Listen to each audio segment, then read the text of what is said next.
On behalf of the General Assembly, I wish to thank the Prime Minister of Norway for the statement just made. The Assembly will hear an address by His Excellency Boris Johnson, Prime Minister, First Lord of the Treasury, and Minister for the Civil Service of the United Kingdom of Great Britain and Northern Ireland. May I request protocol to escort His Excellency.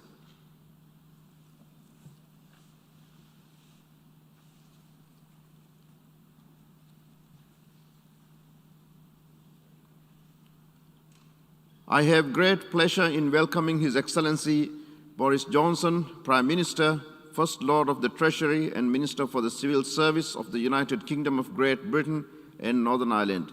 I invite him to address the Assembly.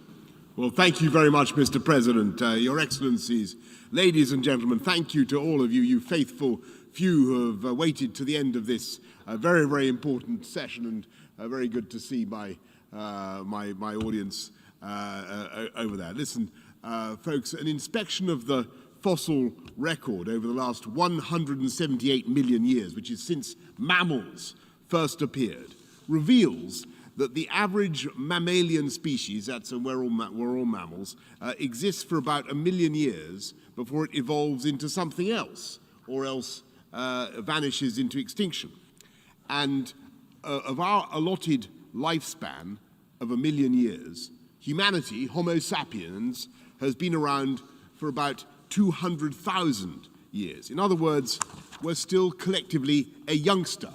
If you imagine that 1 million years as the lifespan of an individual human being, about 80 years, then we're now sweet 16.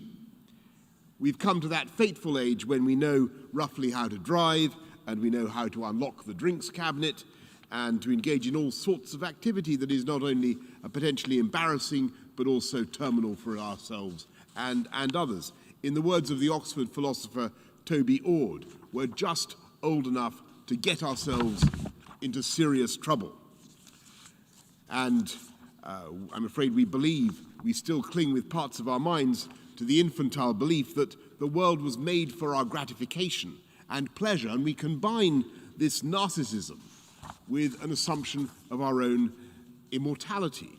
We believe that someone else will clear up the mess, because that is what someone else has always done. And we trash our habitats again and again with the inductive reasoning that we've got away with it so far, and therefore we'll get away with it again. My friends, the adolescence of humanity is coming to an end, and must come to an end. We're approaching that critical turning point in less than 2 months, in just over 40 days, when we must show that we are capable of learning and maturing and finally taking responsibility for the destruction we are inflicting, not just upon our planet, but upon ourselves. It's time for humanity to grow up.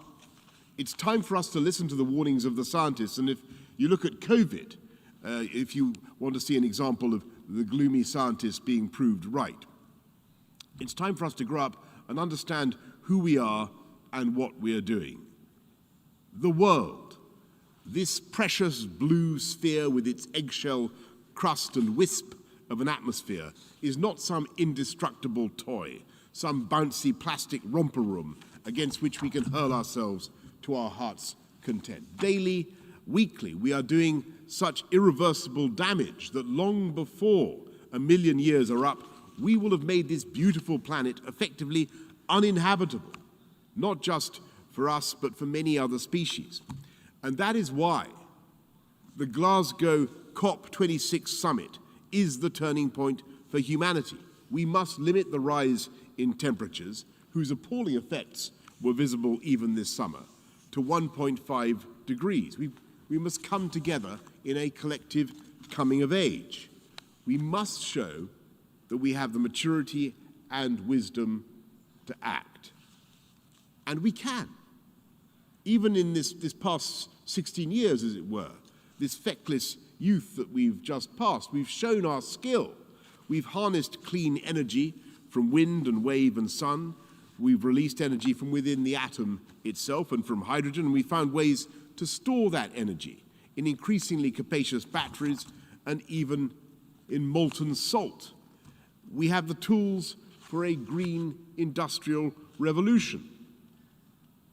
We've got the kit, but time is desperately short. 2 days ago, here in New York, we had a session in which we heard from the leaders of the nations most threatened by climate change, the Marshall Islands, the Maldives, Mr. President, Bangladesh, and many others. And they spoke of the hurricanes and the flooding and the fires caused by the extreme meteorological conditions the world is already seeing. And the tragedy is that because of our past inaction, there are further rises in temperatures that are already baked in.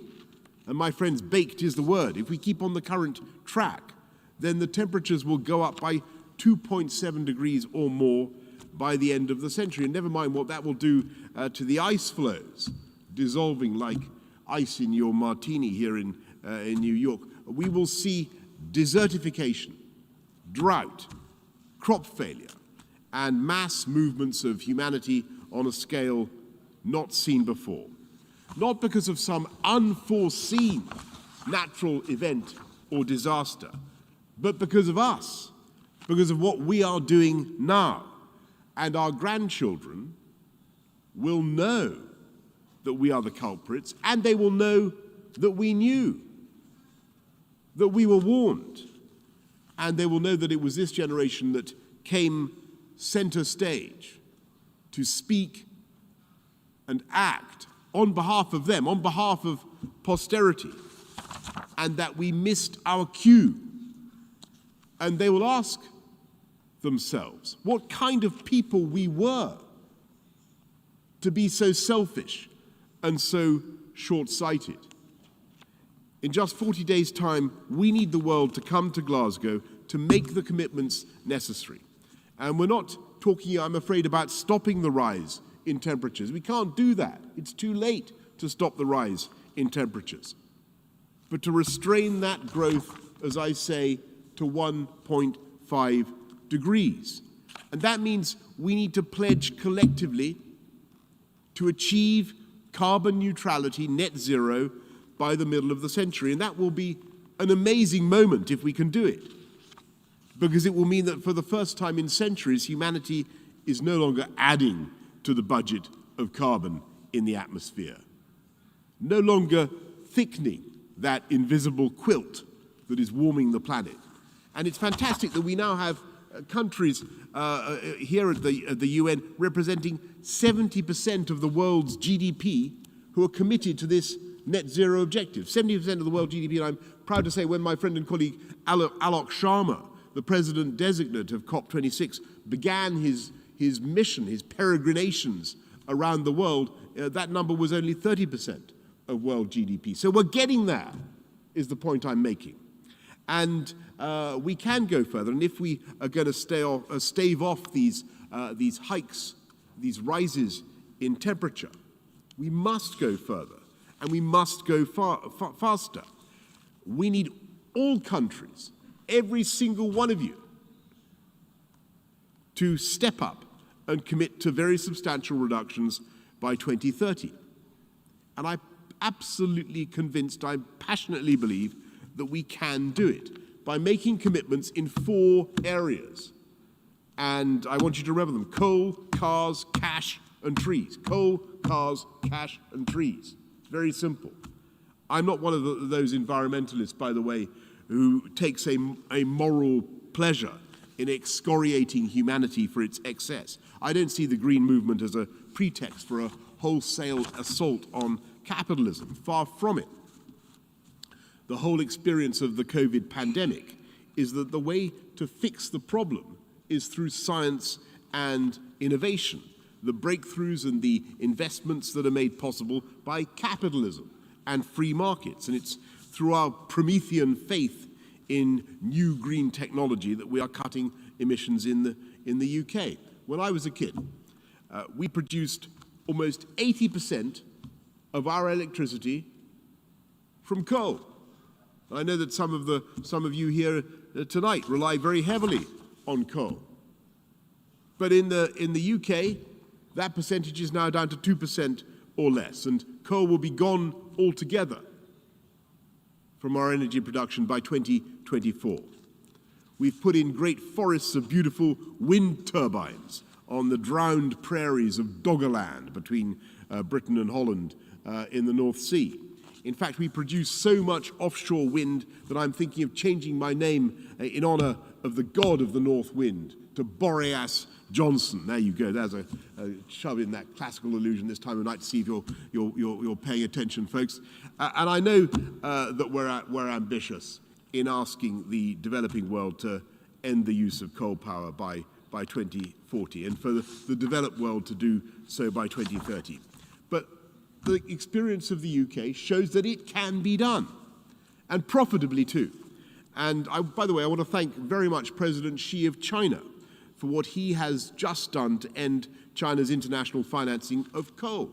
And I hope China will now go further and phase out the domestic use of coal as well. Wouldn't that be a great thing? Because the experience of the UK shows that it can be done. And when I was elected Mayor of London, only a mere 13 years ago, I was desperate to encourage more electric vehicles. And we went around the city putting in charging points. And I'm afraid to say that in those days, those charging points were pretty lonely objects and not much patronized. But today, it's totally different. And the market for electric vehicles is growing at an extraordinary pace, maybe 2/3 every year. And Nissan is sufficiently confident now to invest £1 billion in a new EV factory plus a gigafactory for batteries. And that is because the government, we have set the hard deadline for the sale of new hydrocarbon internal combustion engine vehicles by 2030, the most aggressive deadline in the whole of Europe. And again, we call on the world to come together to drive this market in a low-carbon way, drive this market so that by 2040 there are only zero-emission vehicles on sale anywhere in the world. And my point is that you can make these cuts in pollution, these massive cuts in pollution and emissions, while driving jobs and growth. We've cut our greenhouse gas emissions by 44% in the last 30 years, while expanding our GDP by 78%. And we will now go further by implementing one of the biggest nationally determined contributions currently being offered. The nationally determined contribution is the NDC, is the pledge that in the run-up to COP, we're asking every country to make in cutting carbon. We're going to go down by 68% by 2030, 68% cut in carbon by 2030 compared to where we were in 1990. We're making a big bet on hydrogen. We're going to be expanding our nuclear capacity, and you can see the logic of going for more renewables when you look at the spike in hydrocarbon prices, particularly gas. We're helping people to reduce their own household CO2 by retrofitting their homes and going for new sources of heating. We're working towards Jet Zero, the first large guilt-free, carbon-free passenger plane. And we also recognize that this is not just about using technical fixes, technology to cut CO2. We also need to work together around the world to restore the balance between humanity and nature, a balance that's obviously been proved so hopelessly out of whack by the emergence of a zoonotic pandemic, for instance. We need to halt and reverse the loss of trees and biodiversity by 2030. Halt and reverse the loss of trees by 2030. That's what we should do. A pledge to do that at the COP in just 40 days' time. And that's why we in the UK are committed to beautifying the landscape, strengthening our protection against flooding by planting millions more trees, beautiful trees that stop soil erosion, provide habitats for insects and birds and mammals, and which of course help to fix carbon in the atmosphere. We must also work towards the crucial UN Summit on Biodiversity in Kunming in China. And by the way, on the subject of planting trees, We're going to do millions in the UK, but I was absolutely blown away. I invite everybody to follow the example of Imran Khan of Pakistan, who has pledged to plant 10 billion trees in Pakistan alone, and he's going some. And I think it's very important that we in the developed world recognize our obligation to help less developed countries down this path in all these technologies. And we've got to be honest. We in the United Kingdom, we in Britain, started this industrial hydrocarbon-based revolution. We were the first to send great puffs of acrid smoke into the heavens on a scale big enough to derange the natural order. And though we were in fact, of course, doing something rather wonderful in one sense, we were setting in train a new era of technology that was itself to lead to a massive global reduction in poverty, emancipating billions of people around the world. I mean, the Industrial Revolution was a good thing fundamentally. But we were also unwittingly beginning to quilt the great tea cozy of carbon dioxide around the world. And so we understand that when the developing world looks to us to help, we must take our responsibilities. And that's why 2 years ago when I last came here, Mr. President, to UNG, I committed that the UK would provide £11.6 billion to help the rest of the world to tackle climate change. And I want you to know that in spite of all the pressures on our finances in the UK caused by COVID, we have kept that promise to the letter. And so I'm very pleased and encouraged by some of the pledges we've heard here at UNG, including from Denmark, and now a very substantial commitment from the United States that brings us within touching distance of that $100 billion pledge that we need every year. But we must go further, and we've got to be clear that government alone and government cash alone is not going to be enough. We must work together so that the international financial institutions, the IMF, the World Bank, are working with governments around the world to leverage in the private sector, because it is the trillions of dollars of private sector cash that will enable developing nations and the whole world, all of us, to make the changes necessary. And to give an example, it was the UK government that set the strike price under the contract for difference system, the strike price for the private sector to come in and transform our country into the Saudi Arabia of wind. And if you see what I mean. We don't resemble Saudi Arabia in many ways, but we, in terms of offshore wind, we have we produce more offshore wind than any other country in the world. And only yesterday, the UK's first sovereign green bond raised £10 billion on the markets from hard-headed investors who want to make money. And my point is that these investments will not only help the countries of the world to tackle climate change, they will produce millions, I mean literally in the decades to come, millions and millions of high-wage, high-skill jobs. And today's workforce and the next generation of green-collar workers will have the extra satisfaction of knowing that they're not only doing something useful and well remunerated, providing green energy, but also helping to save the planet at the same time. Every day, green startups are producing new ideas, from feeding seaweed to cows to restrain their traditional signs of digestive approval, to using artificial intelligence and robotics to enhance food production, capture CO2, put it into brownies, and so on. And it's these technological breakthroughs that will cut the cost for consumers, so that we have nothing to fear and everything to gain from this green industrial revolution. And when Kermit the Frog sang, "It's not easy being green," you remember that one? I want you to know that he was wrong. He was wrong. It is easy. It's not only easy, it's lucrative, and it's right to be green. He was also unnecessarily rude to Miss Piggy, I thought, Kermit the Frog. But it is easy to be green. We have the technology, as we used to say when I was a kid. We can do it. We have, so in 40 days' time, we have the choice before us. The poet Sophocles is often quoted, or often quoted by me anyway, as saying that there are many terrifying things in the world, but none is more terrifying than mankind.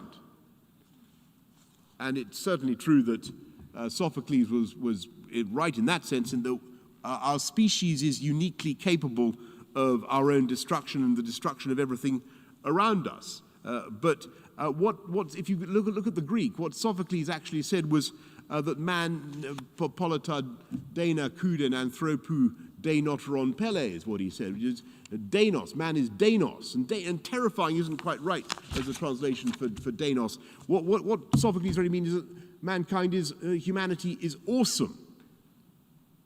We're both terrifying but also awesome. And I think he was right there.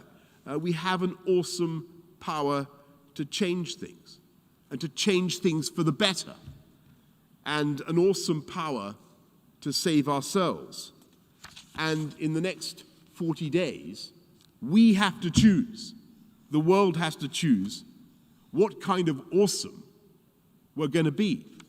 And to get back to my metaphor of adolescence, I hope that COP26 will be a 16th birthday party for humanity, in which is not miserable, but a party in which we choose to grow up, to recognize the scale of the challenge that we faced, and to do what posterity demands that we must. And so I invite this great UN Assembly in November to come and take part by your actions in what I hope will be a global coming of age, and to blow out the candles, if you like, blow out the candles of a world on fire. That's what I think we should do. So thank you all very much. Thank you for the pledges that you're making. I hope that you will increase them and do what is necessary. And Mr. President, see you in Glasgow. Thank you.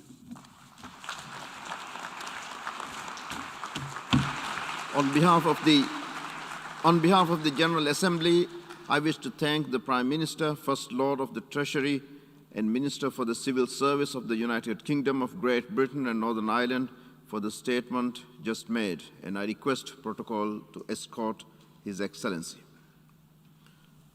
Well, we have heard the last speaker in the general debate for this meeting. We will continue the general debate tomorrow at 9 a.m.